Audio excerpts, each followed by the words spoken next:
Guys, so pretty much everyone in Oregon who pays attention to the news, or at least watches this show, has an opinion on what's going on with the Newberg school board right now. A lot of people even outside of our state have an opinion on it. But right now, it's up to the people in Yamhill County and a few others to decide what happens next. We'll explain. Months after the school board banned Pride and Black Lives Matter symbols from classrooms, months after protests and fiery public comments slamming and in some cases supporting that board's decision, and weeks after the board fired their superintendent who had said he would not enforce the ban, a group is trying to recall two Newberg school board members. And last week, they took a big step forward in that process. They say they turned in 3,300 signatures, enough to prompt a recall election for Vice Chair Brian Shannon.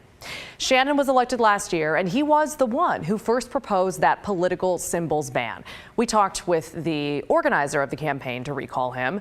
His name is Zach Goff. When I saw how this was affecting the LGBTQ community, I figured I needed to get involved. The more I learned about it, the more I watched the meetings, the more infuriated I was, the more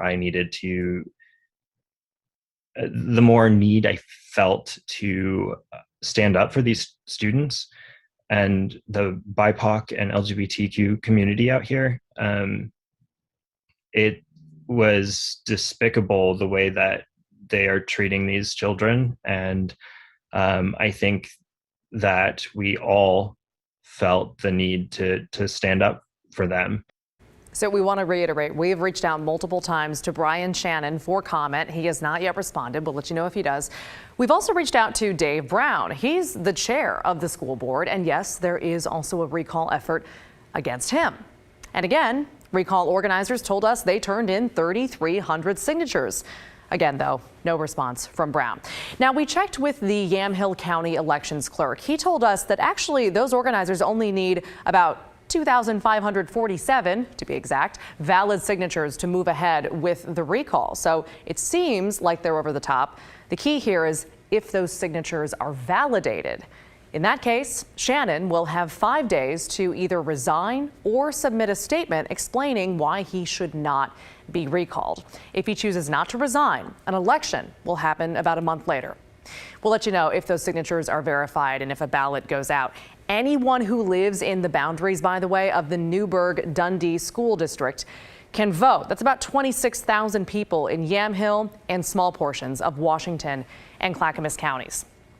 But in the meantime, here is something interesting that we found out. If anyone on that board is recalled, the rest of the board chooses the replacement. And the elections clerk tells us, yes, theoretically, they could just go ahead and pick the person who was just recalled to be their own replacement. You might call it pulling a Neerman. Former State Representative Mike Neerman, you'll remember, was expelled from the Oregon legislature earlier this year for, there it is, letting in a group of armed people into the closed state capitol. And shortly after his expulsion, Neerman was nominated to replace himself. Now, he was not ultimately successful in that endeavor. Someone else was chosen. The Newberg School Board, to bring it back, has set a meeting for tomorrow night to discuss their new superintendent. We'll let you know what happens at that meeting.